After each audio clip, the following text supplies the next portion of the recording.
Today, do I have a battle report for you? So we have the World Eaters versus the Necron Awakened Dynasty in today's 10th edition Warhammer 40k competitive battle report. Happy you're here, and we're basically going to be taking a 3-hour game, condensing it down roughly into 20 minutes, giving you all the stuff that worked, what didn't work, what we learned.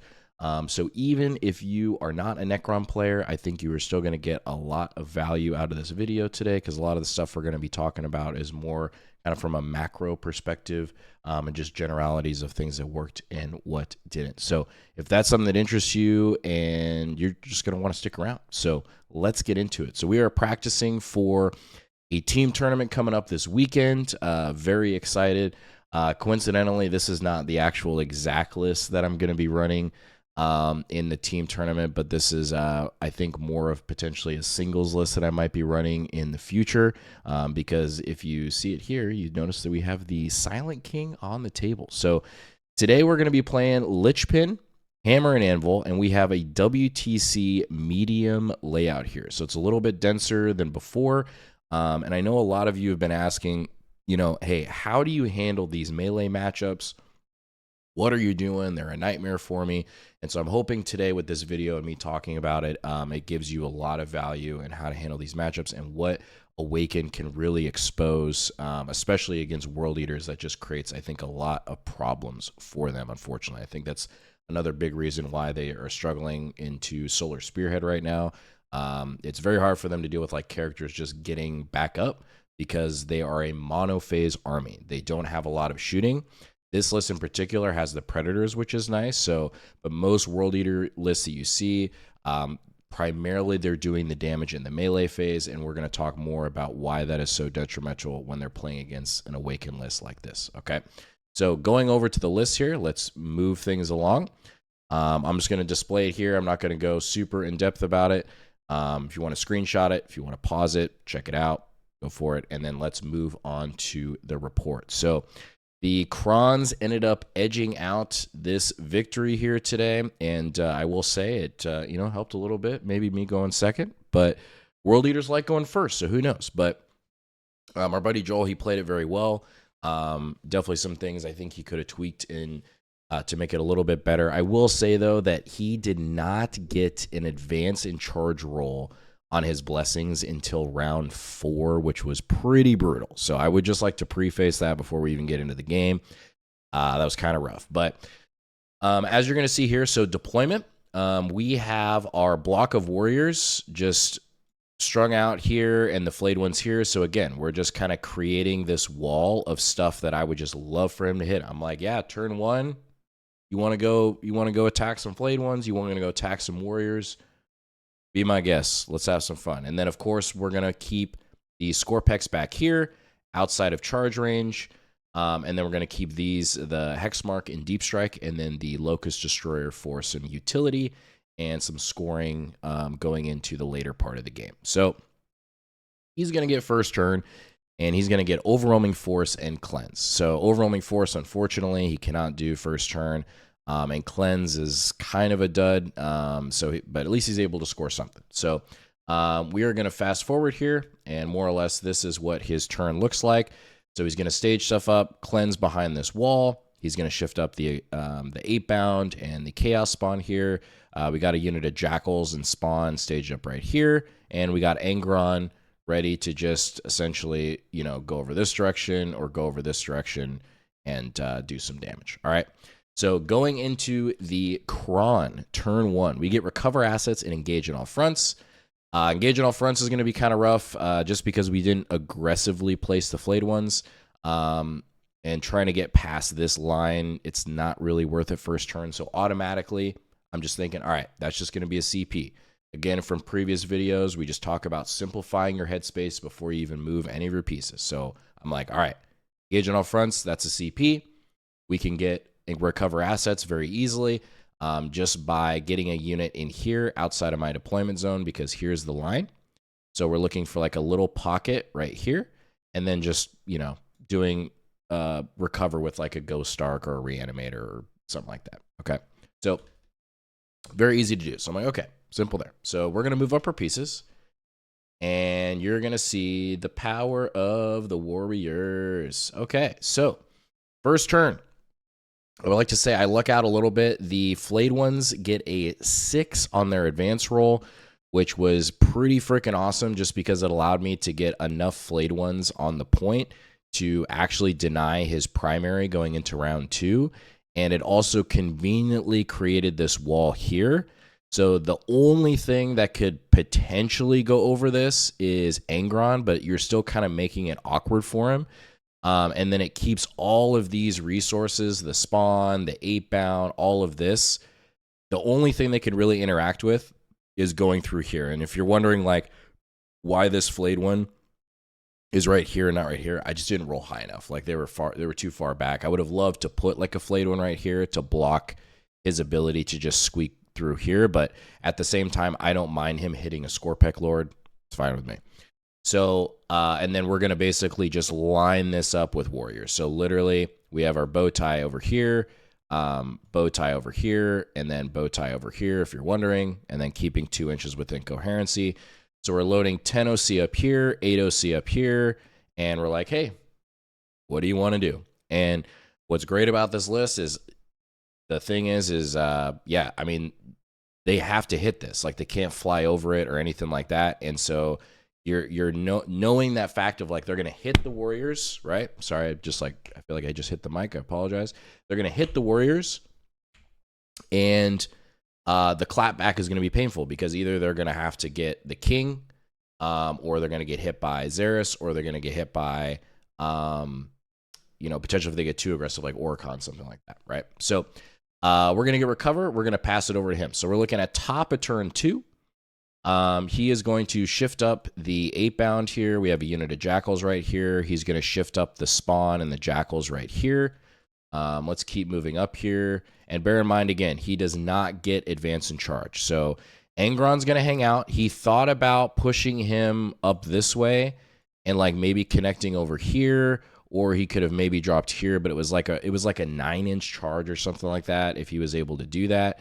And the problem is, like, if he puts him here, like, he's dead. Like, he's definitely dead next turn, and it's like the only thing he's going after is the warriors, and that's like a maybe you kill them. Probably don't.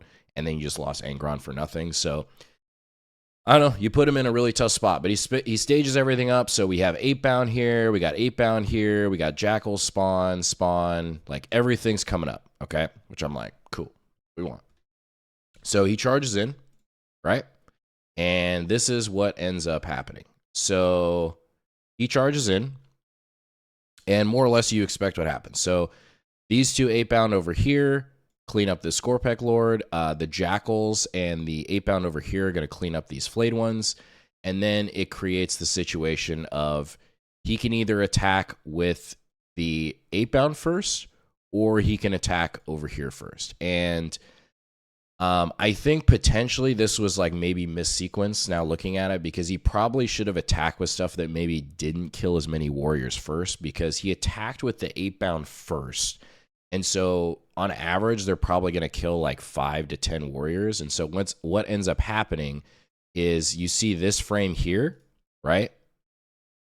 And then the next frame, you pull all of them out of combat, and then all of this doesn't get to activate. And then they're just literally on the back foot, like they're just sitting there. And then at that point, I can just reanimate over here, and you just stack this objective. So you're going to see that here. We literally just bring all of those guys back right here.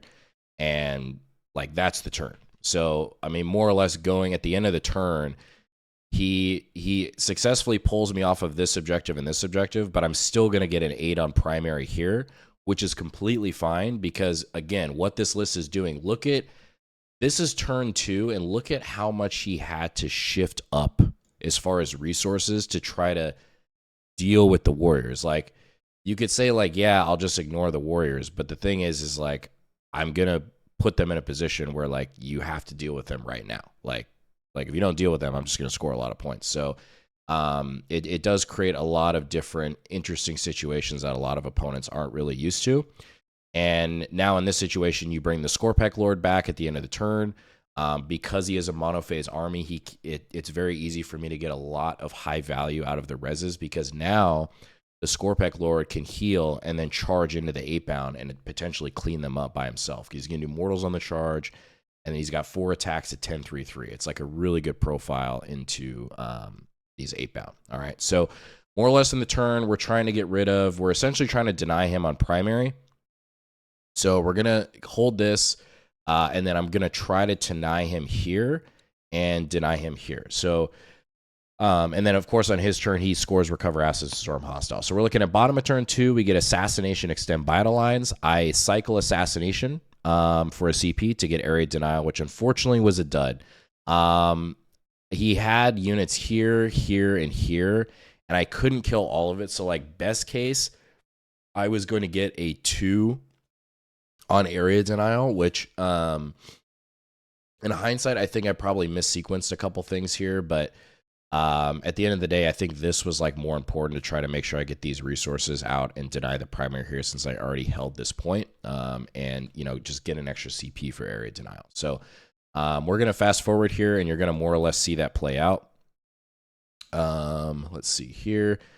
So yeah, so we're essentially shooting here. So Silent King's gonna clean up some stuff, shoot over here, connect resources over here, because again, he's like way taller than the first floor.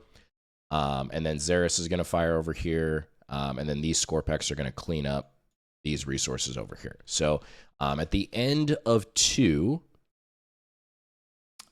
we are looking pretty much there. So we kill both the spawn, we got the unit of Jackals out of the way, we got the 8-bound out of the way. So, I mean, we essentially kill like 5 of his units, and we have only lost the flayed ones right now. And we still are in a really good spot. The Warriors are still at full strength, being annoying. And then now we have some damage pieces up front, and it's like, okay, what do you want to try to hit me with now to try to start denying me primary? So going into his turn, he still has the unit of 3 8-bound in reserve or deep strike, and then a unit of 6 exalted 8-bound in deep strike. So he is going to bring, you're going to see, we don't see it from the ingress, but he ingressed some guys over here. So they're going to move up onto the point and charge in. These Exalted 8-bound are going to shift over here. We tried to overwatch them, but I pretty much whiffed, and then he rolled some pretty good Feel No Pains, which was great. And his secondaries that he's going after this turn is Assassination and Bring It Down. He does cycle Bring It Down, and he gets Cull the Horde, which again, you have to kill the Warriors, so that unfortunately was also a dud. But Assassination, it's going to be super easy. He just kills the Scorpek Lord here, easy 5 points. He sends the Chaos Spawn that are here out to here to go interact with the Scorpeks right here, and try to clean up that resource, but I think it's kind of like a wash there. They just kind of bounce off each other, and then you're going to see him shift these resources here, and I definitely spiked on some saves here on the Scorpeks and actually saved them, which was crazy. So the unit of 8-bound actually bounced off of the Scorpek, so still the Scorpek Lord was alive, so I didn't actually have to spend the CP to res him, and it gave me the flexibility to fall back with him as well. Now, one thing that definitely saved me in this game is I will say the King felt great. Loved him. He solves the problem of like trying to battle shock the Warriors, because you can give them +1 leadership, so they're leadership 5 with the being led by the character, and then +1 for the King, or you can do ignore mods, and even if they're battle shock, they're still going to be OC2, which is like super freaking good. So there's not really ways around of like, trying to just ignore this this warrior brick. I mean, you got to figure out some sort of way to like get rid of him or whittle him down. But basically going into my turn 3, we are going to get a 3 on primary. He did a really good job there of denying me, because we only hold this point, and he auto-seed me here, which is okay for right now. We have bottom of turn scoring. We get Bring It Down, which I cycle, and we get Behind Enemy Lines and Defend Stronghold. So kind of some duds there, like back to back, because he did a really good job of screening back here. It was a friendly game, so there was a couple things I was like correcting him on, like, hey, make sure, like, because I could fit like a hex mark here, so we just kind of adjusted the Jackals a little way. So it was like no big deal. So Behind Enemy Lines is going to be a dud, and we get Defend Stronghold. So going into my turn, again, kind of more or less the same thing. I'm like, all right, we're going to obviously clean this resource up. We're going to clean up this, and we're going to try to clean up these spawns. So we're going to shift the Scorpex over this way. We are going to shift the king out a little bit farther to start utilizing his damage over here to try to pop this. Xeris is going to pop over here, try to get some of these guys and see what we can do, right? So going into my bottom of 3, that's where you're going to more or less see play out. So we clean up those resources. We clean up 1 8-bound over here. We almost kill this. We whiffed on a couple things and got it down to 2, but yeah, it's all good. And then we, most importantly, we clean up everything here, and then we kept him still on a 3 on primary, because now we hold all of these objectives, and literally look at this. Like, we have a Scorpec Lord here, and then the freaking wall of warriors right here. Like, actually crazy. And this was before that I did the reanimation, but there's definitely still, like, there would be a guy, like, right here, but it's, like, in between pictures, so I do apologize. So I swear I was bow tying. I swear. We got the bow tie. We got the triangles, okay? We got the triangle. And then this would be a triangle, but different picture. So going into his turn 4, he's going to get a 3 of primary. He's going to get Secure No Man's Land and extend battle lines. So this is a really good turn to check out here. So he's going to shift up. Last chance. Here we go. He's got his 6 Exalted 8-bound. He's going to go in. He's going to shift up his last-ditch resources. Angron's going to come out. And here, again, you're going to see the power of the warriors, right? So Angron comes in and a unit of 6 Exalted 8-bound. He doesn't want to charge the warriors, which I think was probably a mistake. We talked about this. I think there was probably a world now. We talked about this after the game. I think this was probably one of the bigger errors, is he probably could have double charged the Scorpec Lord and the warriors in a way where he could line this objective better to prevent me from reanimating. And it forces me to pull in different spots, because otherwise the warriors are going to get double whacked. But you're going to see what's going to happen here. So he's going to charge in. And he has 8-bound here, Angron, Predator, and then 6 Exalted on the Scorpec Lord. 6 Exalted easily clean up the frickin' the Scorpec Lord. He's dead, right? The trick is that Angron goes first, and same kind of thing. He wipes him, right? He kills everything over here, and then I just res over here onto the objective to take that point back away from him, because it's too far away for him to pile in, because this is happening after they had activated. So I'm going to still have 8 OC on this point because I bring back this character, and it also denies his Secure No Man's Land. So not only am I denying his Secure No Man's Land, but I'm also scoring 3 objectives as far as for primary going into my turn 4. The Exalted 8-bound bounce here, and that is pretty much it. So like the bottom of 4, like, again, like nothing happened. Like 8-bound hit him, all that, Angron. Cool. So going into my turn, now we're set up to basically go after Angron. This was probably the biggest mistake I made in the game. I basically have enough to kill these resources here. We're going to clean. Basically, this is going to be dead. This is going to be dead. This is going to be dead, because now it's basically go time with the Silent King. So we're just going to shoot. He's going to charge in here, clean up the rest of these guys. This is all going to charge Angron, and we're good. So what ended up happening is 1 Mynheer went through on Angron, so we got 6, or I think like 5 damage through, because he made like one of his Feel No Pains, just to get a little chip damage on there, because this unit can't kill him by himself. The Scorpec Lord spikes on the freaking Mortal Runes. Rolls a 6 and then a 5. So he does 6 mortals to Angron. He's down to like, I think 6 wounds at this point. And I should have attacked with this unit first. I think the main reason, it really didn't matter. I was like, oh, you know, I don't really want all these 8-bound going after the king. But that was a big mistake. I should have just attacked here first, because they probably kill Angron. And then I also deny his primary. It was the biggest thing I wasn't thinking about, because I was like, oh, well, if he wants to spend the 2 CP to counter offensive, he can. But then I'm just going to spend a CP and bring that Scorpec Lord back and then charge the next turn. It's not a big deal. But I wasn't thinking about it in terms of primary, which that was a big mistake. So what ends up happening, Angron lives. He kills that unit.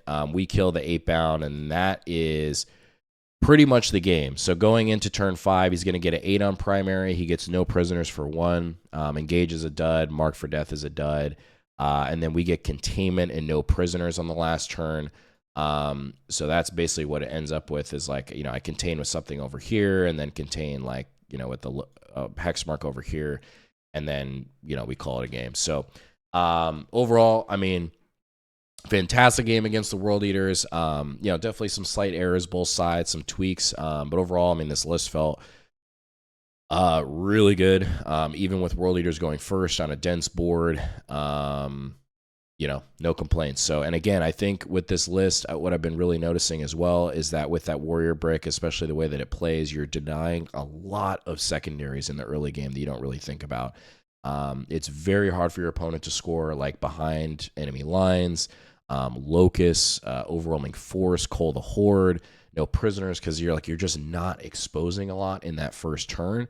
And so a lot of the games that I've noticed, I mean, on average, like secondary wise, my opponent's usually scoring like between 20 and 25. I mean, sometimes they get 30, but it's been feeling good. It's been feeling good. Now, I'm not saying this is like the end all be all, like best list or anything like that. No, but I've been having fun with it. It's cool. It's cool. So anyways, if you've been around this long, appreciate you watching. Get a link to videos up top, and we will catch you next week.